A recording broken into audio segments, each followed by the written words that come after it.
ओम नमः। श्री महावीराय नमः। श्री द्वादशांग श्रुत देव्यै नमः। आचार्य श्री आदि सागर महावीर कीर्ति सन्मति सागर गुरुभ्यो नमो नमः। सत्वेषु मैत्रीं गुणेषु प्रमोदम् क्लिष्टेषु जीवेषु कृपापरत्वम् माध्यस्थभावं विपरीतवृत्तौ सदा ममात्मा विदधातु देव।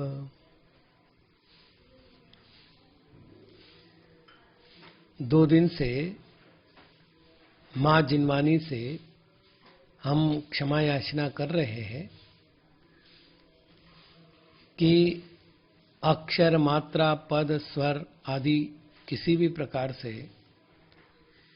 हमारे द्वारा उच्चारण संबंधित कोई अतिचार हुआ हो, आपकी अवज्ञा हुई हो तो हे माँ मुझे क्षमा करें।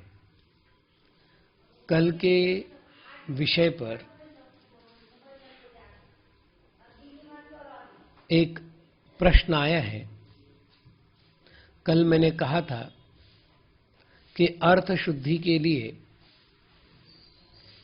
किन किन बातों का ध्यान रखना आवश्यक है, उसको आधार बना करके एक प्रश्न आया है कि प्रकरण शैली और अनुयोग शैली किस प्रकार जानी जाती है।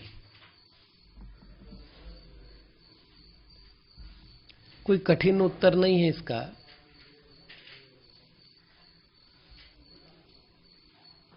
एक छोटा सा प्रश्न मैं आपसे करूं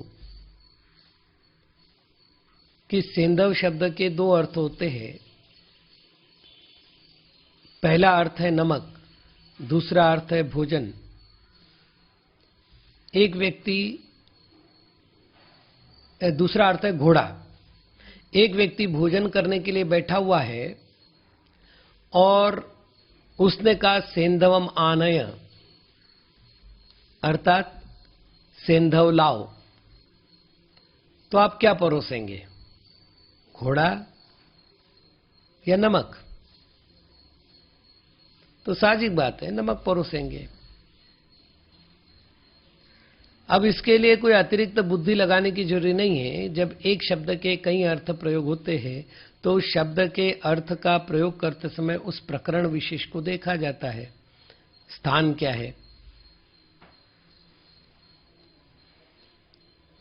और जब उन बातों को देखा जाता है तो अपने आप समझ में आता है कि इस प्रकरण में इसका क्या अर्थ होता है। एक एक ग्रंथ में आचार्य महाराज अलग अलग पद्धति से अधिकार योजना करते हैं। बहुत कम ग्रंथ ऐसे हैं कि जिनमें अधिकार योजना नहीं है। जैसे हम तत्वार सूत्र की चर्चा करें तो 10 अधिकारों को हम इस प्रकार विभाजित करते हैं कि पहले 4 अधिकारों में जीवाधिकार है, 5वें में अजीव तत्व का वर्णन है, 6ठे 7वें में आश्रव तत्व का वर्णन है, 8वें में बंध तत्व का वर्णन है, 9वें में संवर निर्जरा तत्व का वर्णन है और 10वें में मोक्ष तत्व का वर्णन है। अब यदि कोई मुझसे पूछे कि 7वें अधिकार में जो सूत्र है उनका अर्थ मैं किस अपेक्षा से करूं, तो मैं कहूंगा आश्रव की अपेक्षा से कर लीजिए। तो वहां अधिकरणम जीवा जीवा आया है, तो यह जीवाधिकरण का अर्थ मैं कतई ज्ञान दर्शन नहीं लूंगा, क्योंकि ज्ञान दर्शन से आश्रव नहीं होता। आश्रव होते वैभाविक परिणति से। तो जीवाधिकरण में मैं लूंगा कषायों को। तो ये बातें प्रकरणवशात होती है। तो पहले तो अधिकार का नाम क्या है इसको सामने रख लीजिएगा और अर्थ करते समय वो शब्द उस अधिकार से जुड़ रहा है कि नहीं, वो निर्णय कर लीजिएगा, अपने आप अर्थ हो जाएगा। अब दूसरा प्रकरण है अनुयोग शैली क्या है।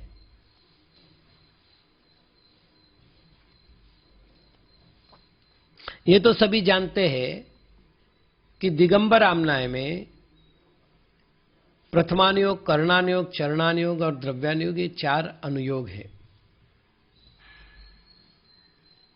अब इस 4 अनुयोगों में भी हम प्रथमानुयोग के 3 भेद करते हैं,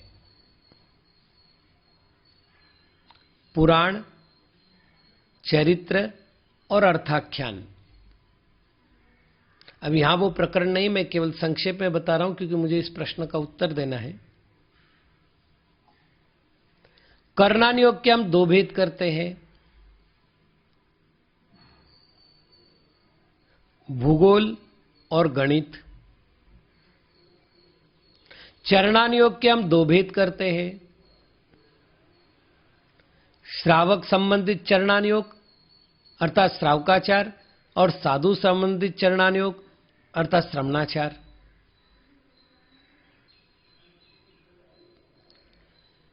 द्रव्यानुयोग के हम मुख्यतः 2 भेद करते हैं, आगम द्रव्यानुयोग, अध्यात्म द्रव्यानुयोग। तो तत्वार सूत्र, जीव कांड, कर्म कांड, लब्धिसार, क्षपनासार, धवल, जय धवल, महाबंध, द्रव्य संग्रह, पंचास्तिकाय, ये सब द्रव्यानुयोग के आगम ग्रंथों में आते हैं। आध्यात्मिक ग्रंथ है, उसमें आत्म प्रधान व्यवस्था होती है। तो अब ये संक्षिप्त विभाजन हुए, और विभाजन हो सकते हैं, हम केवल उत्तर की दृष्टि से यहां संक्षिप्त विभाजन कर रहे हैं। अब जब इतने हमने विभाजन कर दिए तो अब प्रश्न आता है कि प्रत्येक अनुयोग का जब विभाजन किया तो अनुयोग का विभाजन करते समय अनुयोगकारों की कोई तो विशेषता रही होगी। उदाहरण के लिए यदि प्रथमानुयोग की बात करूं तो प्रथमानुयोग में मैं नहीं होता, प्रथमानुयोग में वह होता है। अब वह तीर्थंकर पुरुष हो सकता है, वह चक्रवर्ती हो सकता है, नारायण हो सकता है, प्रतिनारायण हो सकता है, बलभद्र हो सकता है, जो हमसे पूज्य है। हमसे अपूज्य लोग भी हो सकते, जैसे नरकगामी जीवों का वर्णन करते समय व्यसनियों का वर्णन आया है, अव्रतियों का वर्णन आया है कि उन्होंने व्रतों का दोष करके कैसे कैसे दुर्गतियों को प्राप्त किया। यहां तक कि पशु हो सकते हैं। वह तो वहां जो चर्चा करनी है वो वह की अपेक्षा ही करनी है। वहां आप गुणस्थान नहीं आएंगे, मार्गना स्थान नहीं आएंगे, आत्मा के ज्ञान दर्शन आदि गुण नहीं आएंगे। जो भी चर्चा होगी वह, मतलब हमको चारित्र बताना है तो हमें यह कहना पड़ेगा कि रामचंद्र जी ने इतने वर्ष तक तप किया, उस समय वो सूर्यास्त के काल में जहां स्थित हो जाते थे वहीं पूरी रात व्यतीत करते थे, रात्रि को गमन नहीं करते थे।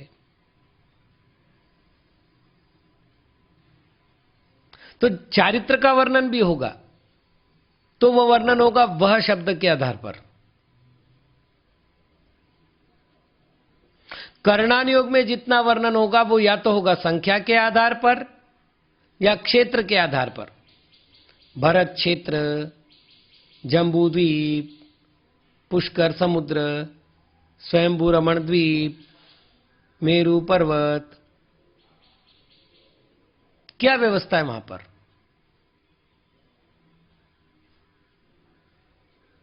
या संख्या होगी, पूरा गणित विषय होगा।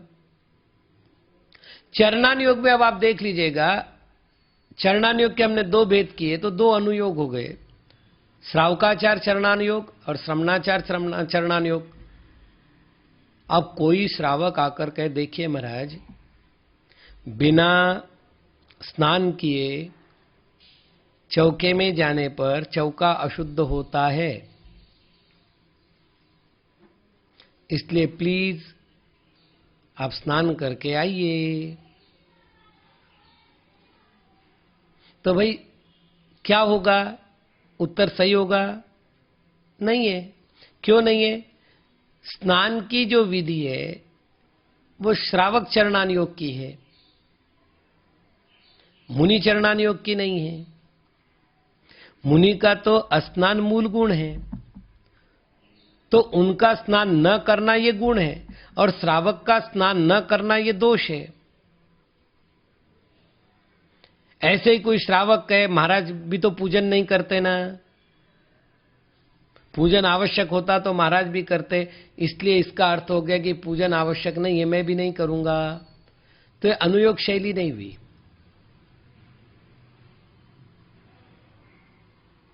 ऐसे ही बात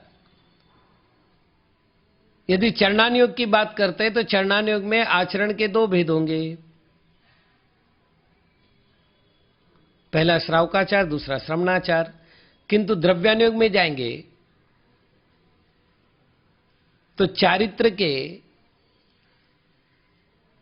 चार भेद हो जाएंगे, सम्यक्त्वाचरण चारित्र, देश चारित्र, सकल चारित्र और यथाख्यात चारित्र।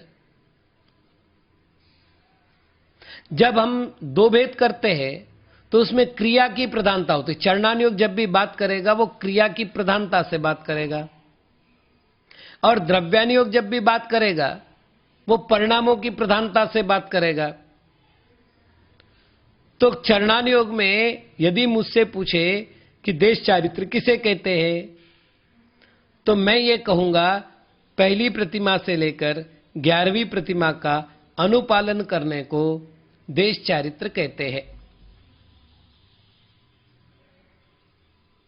अब यदि मुझसे कोई कहे आगम की अपेक्षा देश चारित्र किसे कहते हैं, अब मेरा भाषा ही बदल जाएगी। मेरी भाषा होगी अनंतानुबंधी अप्रत्याख्यान, इन दो कषायों का उदयाभावी क्षय हो, प्रत्याख्यानावरण कर्म का उदय हो, उस अवस्था में जो चारित्र उत्पन्न होता है उसे देश चारित्र कहते हैं।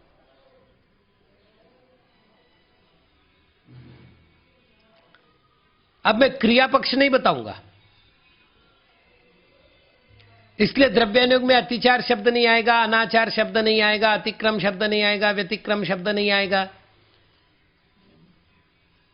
वो तो सीधे सीधे आपके परिणामों को नापता है कि आपका ये गुणस्थान है। और यदि अध्यात्म की बात करूं तो एक और विशेषता, वो कहेंगे देश चारित्र नाम का कोई गुण आत्मा में होता ही नहीं,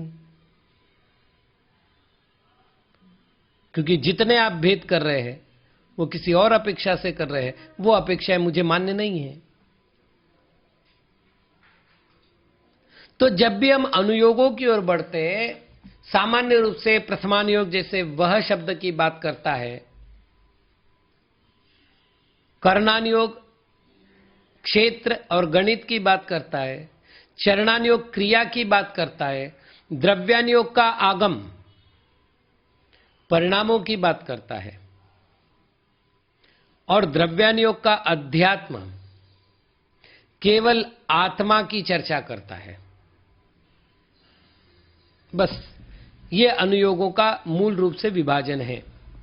तो जिस अनुयोग को आप पढ़ रहे हैं,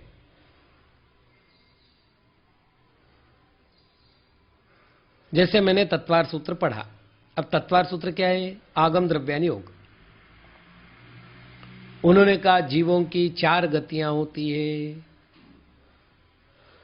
उसमें से देव गति के देवाश चतुर्निकाया, देव 4 प्रकार के होते हैं। उसमें भवनवासी, व्यंतरवासी, ज्योतिषवासी, कल्पवासी, ये 4 भेद है। इनमें से जो 3 निकाय है वो उत्पत्ति की अपेक्षा मिथ्या दृष्टि होते हैं, क्योंकि उनमें सम्यक्त्व के साथ उसमें उस पर्याय को प्राप्त करने की योग्यता ही नहीं होती। सम्यक्त्व के साथ यदि पर्याय प्राप्त होगी तो कल्पवासी की होगी। ये आगम की बात हुई है बा। अब हम समयसार की दृष्टि से बात करते, वो कहते कोई जीव ऐसा नहीं है कि जिसमें कोई शक्ति का अंतर हो।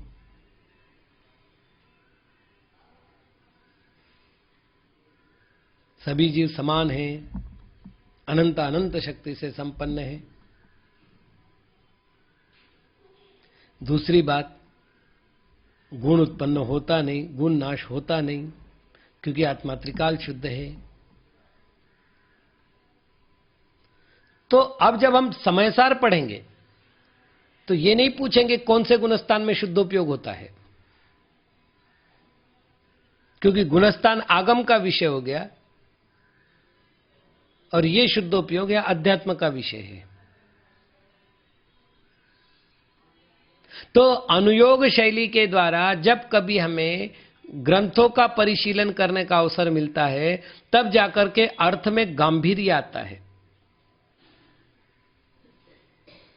अब हो क्या रहा है, मैं तत्वार सूत्र पढ़ रहा हूं और तत्वार सूत्र में लिखा सचित्ता शित संवृत्ता सेत्रा मिश्राष्टैकस्तद्यो नयः, 9 प्रकार की योनियां होती है, उससे जीव उत्पन्न होते हैं। और मैं बैठकर विचार करता हूं मैं योनि रहित हूं, इसका अर्थ मैंने क्या किया। उमा स्वामी महाराज ने जो कहा उसका विरोध किया है। पढ़ रहा हूं योनि सहित हूं और बोल रहा हूं योनि रहित हूं। बोले समय सार में लिखा है कि नहीं? लिखा है, गलत नहीं है। मैं वापस पूछता हूं, राम का नाम सत्य है कि असत्य है? तो सत्य है। तो अपन एक काम करते, किसी शादी में चलते हैं, वहां बोलते राम नाम सत्य है, तो नहीं चलेगा। लोग नाराज हो जाएंगे, मारने पीटने तैयार हो जाएंगे, अब शब्द बोलने तैयार हो जाएंगे। क्यों? आप जो कह रहे हैं वो सत्य है, लेकिन वहां सत्य नहीं है। तो जिस अनुयोग का जो विषय हो, अभी क्या हुआ है, इन दिनों में आध्यात्मिक पूजा करने का प्रसंग प्राप्त हुआ है। खूब हंसी आती है। मैंने उनसे पूछा, जिन लोगों ने आध्यात्मिक पूजाओं का निर्माण किया है, जो लोग आध्यात्मिक पूजाएं डेली करते हैं, मैंने उनको बिठाया, मैंने उनसे पूछा, भैया एक बात बताइए कि पूजा कौन से अनुयोग का विषय है? तो पूजा में जो पूज्य है वो प्रथमानुयोग का विषय है। जैसे मैंने महावीर भगवान की पूजा की, तो महावीर कौन से अनुयोग का विषय है? तो प्रथमानुयोग का विषय, क्योंकि महावीर तीर्थंकर हैं, त्रिशला के पुत्र हैं, सिद्धार्थ के पुत्र हैं, वैशाली के राजकुमार हैं, वगैरह वगैरह जो कुछ भी है, मतलब कुंडलपुर के राजकुमार, जैसा भी हमने पूरा परिचय दिया, ये सारा प्रथमानुयोग का हो गया। और अष्टद्रव्य आदि के द्वारा जो हम क्रिया कर रहे हैं वो चरणानुयोग का विषय हो गया। अब पूजा में तीसरा कोई अनुयोग आ नहीं रहा है। अब पूजा करने के लिए बैठे और हमने शुरू कर दिया, मैं पर का करता क्या काम, या मैं शुद्ध ज्ञाता दृष्टा आत्म राम। ध्यान में तो ठीक था ये बात, विषय गलत नहीं है, लेकिन पूजा में संभव नहीं है। मैं आपको सरल सा उदाहरण दूं। एक आचार्य परमेष्ठी है और उन आचार्य परमेष्ठी के दीक्षा दिवस का कार्यक्रम मनाया जा रहा है और आपको खड़ा कर दिया गया कि आपको उस आचार्य परमेष्ठी के विषय में, उनके दीक्षा दिवस के विषय में 4 शब्द बोलने हैं। आप खड़े हो गए, मेरी आत्मा तो शुद्ध बुद्ध निरंजन निराकार है, वो अरूपी है, अरस है, अगंध है, अस्पर्श है, अवक्तव्य है, अलिंग ग्राही है, चेतना गुण समग्र है। सही बोल रहे, गलत बोल रहे? गलत बोल रहे। प्रसंग कौन सा है? अरे जिनेंद्र भगवान के सामने खड़े हो, हाथ जोड़ करके बोलिए, हे प्रभु आप ऐसे हैं, मैं ऐसा नहीं हूं, मैं ऐसा बनना चाहता हूं, इसे कहते स्तुति। आपको क्या लगता है, मानतुंग महाराज ने समयसार आदि ग्रंथ नहीं पढ़े थे? उन्हें अध्यात्म का बोध नहीं था? ने पूरे भक्तामर में कहीं भी अध्यात्म की चर्चा की? समंतभद्र महाराज, जिन्होंने स्वयंभू स्तोत्र लिखा, युक्तानुशासन लिखा, देवागम स्तोत्र लिखा, जिन चतुर्विंशति का स्तोत्र लिखा, क्या उन्होंने आत्मा की चर्चा उसमें की? चलिए हम दूसरों की बात छोड़ ही देवे। कुंद महाराज ने प्राकृत में 10 भक्तियों का प्रणयन किया, क्या उसमें उन्होंने शुद्धात्मा की चर्चा की?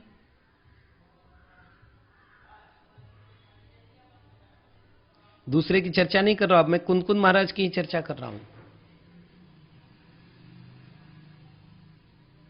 नहीं चलेगी चर्चा वहां आपको यही बताना पड़ेगा, हे तरण तारण, आप वीतरागी है, आप सर्वज्ञ है, आप हितोपदेशी है, मुझ पर कृपा कीजिए और मेरे इन गुणों को प्रकट करने में आप मेरा सहयोग कीजिए।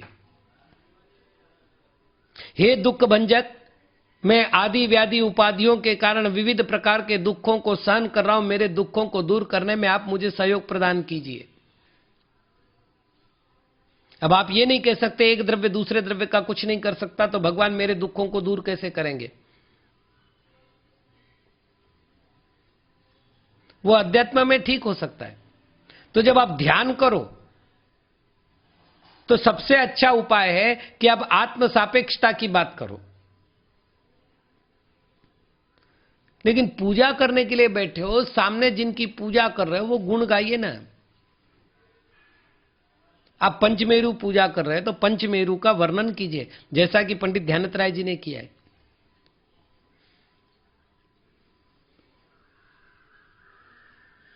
षोडश कारण की पूजा करें तो आप षोडश कारण भावनाओं का नाम लीजिए, उनका एक एक का गुणानुवाद कीजिए। ऐसे यदि आप महावीर पूजन, पार्श्वनाथ पूजन करें तो उनका जीवन चरित्र है, उनके गुण हैं, उनके प्रति भक्ति का अपना समर्पण है, उनकी चर्चा कीजिए। ये द्रव्यानुयोग बीच में कहां से आ गया? तो कहते चारों अनुयोग में द्रव्यानुयोग श्रेष्ठ है। मैंने कहा इसका अर्थ जिनवानी में श्रेष्ठ कनिष्ठ का कोई भेद है?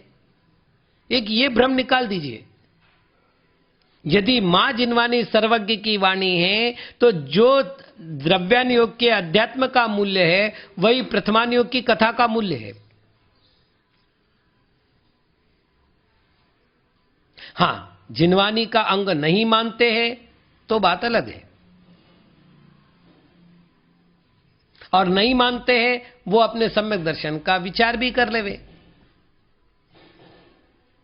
क्योंकि जब समग्र आचार्य परंपरा ने प्रथमानुयोग को भी जिनवानी का अंग माना है, यहां तक कि 12वें अंग का प्रथमानुयोग नाम का स्वतंत्र भेद है,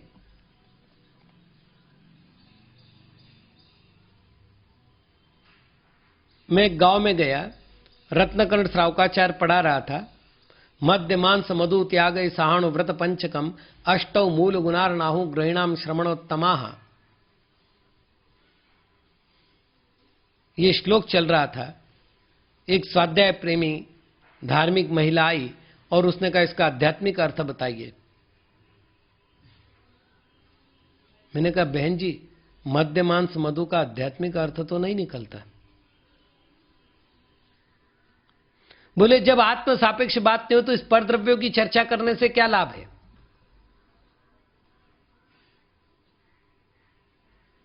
अभी मेरे पास एक प्रवचन आया है, उसमें विद्वान से पूछा गया कि आप कहते एक द्रव्य दूसरे द्रव्य का कुछ नहीं करता, और जैसे ही रत्नकर्ण श्रावकाचार्य पढ़ाने की बात करते हो आप कहते श्रावक बनना हो तो मध्य मांस मधु का त्याग करिए तो ही आप श्रावक बन सकते। श्रावकपना, मुनिपना, ये मेरे आत्म परिणामों का विचार है, तो इसमें ये मध्य मांस मधु का त्याग बीच में क्यों आ रहा है? ये तो परद्रव्य। तो उन्होंने कहा वो ठीक है, अब ये अभूतार्थ है, ये झूठा है, लेकिन कथन करना पड़ता है। मैंने कहा आचार्यों की ऐसी कौन सी व्यवस्था आ गई करना पड़ता है?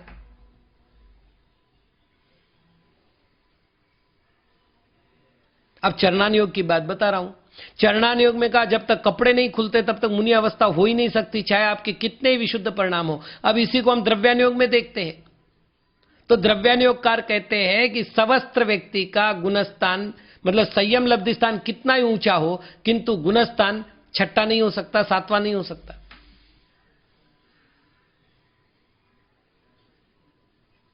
बाहरी द्रव्य का अपना मूल्य है। बाहरी द्रव्य हमारे परिणामों का निमित्त बनता है। अब बताइए, एक द्रव्य दूसरे द्रव्य का कुछ नहीं करता, यह सर्वथा सत्य है, तो 3 महीने से आप लोग मंदिर क्यों नहीं जा रहे?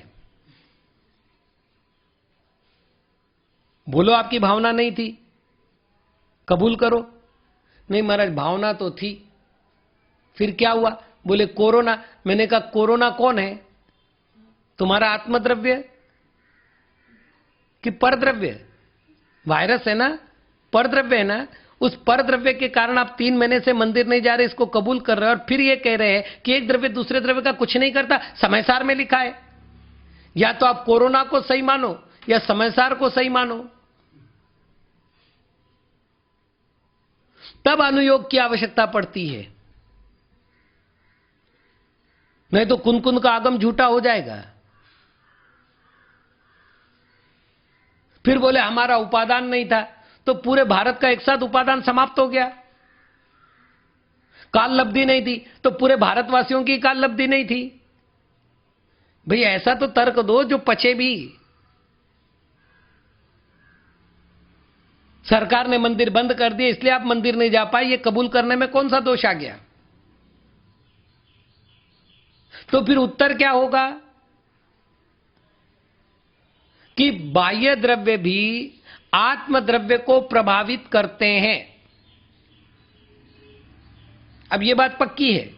क्या पक्की है? कि जब मैं रोग प्रतिरोधात्मक शक्ति में कमजोर होता हूं, तो बाहरी वातावरण का थोड़ा सा परिवर्तन, मुझे बुखार ले आता है, मुझे सर्दी जुकाम ले आता है, तो मेरी कमजोरी है। लेकिन मेरी कमजोरी का वर्णन करेगा कौन? द्रव्यानुयोग।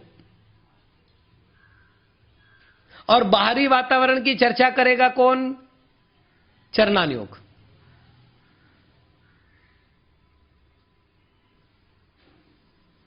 तो अनुयोग के आधार पर यदि हमने चर्चा नहीं की, तो हमको अपनी बात को सिद्ध करने का कोई चांस ही नहीं रहेगा।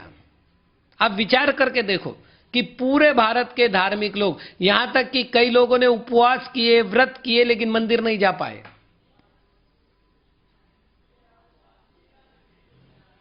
जिनका नियम था प्रतिदिन देव दर्शन करके ही भोजन करेंगे, उन्होंने भी 3 महीने से भोजन का त्याग नहीं किया है। इसमें आत्मशक्ति की हीनता, ये उदाहरण मैं नहीं दूंगा। मैं यही कहूंगा कि कोरोना वायरस के कारण सरकार के द्वारा लिया गया नियम इसमें सहकारी कारण था। तो यहां मैं उन कारणों की अपेक्षा ही चर्चा करूंगा। सोचिएगा, कोई डॉक्टर के पास चला जाए और वो कहे मुझे अमुक रोग है, और डॉक्टर उसे कहे भैया आत्मा में तो रोग होता ही नहीं है, आत्मा तो शुद्ध बुद्ध ज्ञायक निरंजन निराकार है, ये तो शरीर है और शरीर तो परद्रव्य है, तू ये कहता है कि तुझे रोग हुआ, ये तो मिथ्यात्व है। सच बताइए, वो डॉक्टर सही बोल रहा है? महाराज आगम में तो ऐसा ही लिखा है ना। वो आगम भाषा हो सकती है। डॉक्टर ये कहेगा तुमने अमुक चीज खाई थी, ये तुम्हें नहीं पची, इसलिए तुम्हारे शरीर में रोग हुआ है, अथवा तुम अमुक परिस्थितियों में गए, वो मौसम तुमको सूट नहीं हुआ, इसलिए तुमको बीमारी हुई है, या तुम्हारे शरीर में अमुक चीजें ज्यादा हो गई जो तुम्हारे शरीर के लिए हानिकारक थी, इसलिए अब क्या करो? तो भाई यदि सर्दी के कारण तुम्हें अमुक चीज हो रही तो सर्दी में जाना बंद करो, अर्थात परद्रव्य का त्याग करो। यही चरणानुयोग की विधि हुई। तो जितनी बातें आगम में कही गई है, आगम का एक एक अक्षर में, शब्द नहीं बोल रहा हूं, एक एक अक्षर सत्य है, लेकिन उसका अर्थ करते समय यदि हमने उचित अनुयोग नहीं लिया है, तो उससे जो नुकसान होना है वो हमारे किए गए अर्थ हमारे ही तत्व का विरोध करने वाले हो जाएंगे। तो बंधुओं, आज मैंने प्रकरण और अनुयोग शैली से जिनवानी का अध्ययन करना क्यों अनिवार्य बताया। एक बात बताऊं, मैं किसी का अभिनय करने के लिए, उपहास करने के लिए इस जिनवानी के पीठ पर नहीं बैठा हूं। यहां जितने उदाहरण दिए गए वो किसी संप्रदाय विशेष, किसी मान्यता विशेष का खंडन करने के लिए नहीं है, पक्ष को पोषण करने के लिए उदाहरण देने पड़ते हैं। उस उदाहरण की दृष्टि से दिया है, इसलिए इसे कोई अन्यथा अर्थ में ना ले और जैसा अर्थ यहाँ प्रतिपादन किया गया है उसी के आधार पर ले और सार्थक प्रश्नों के द्वारा इस चर्चा को बहुत गंभीरता को प्रदान करे ताकि और लोगों को भी स्वाध्याय का आनंद आवे।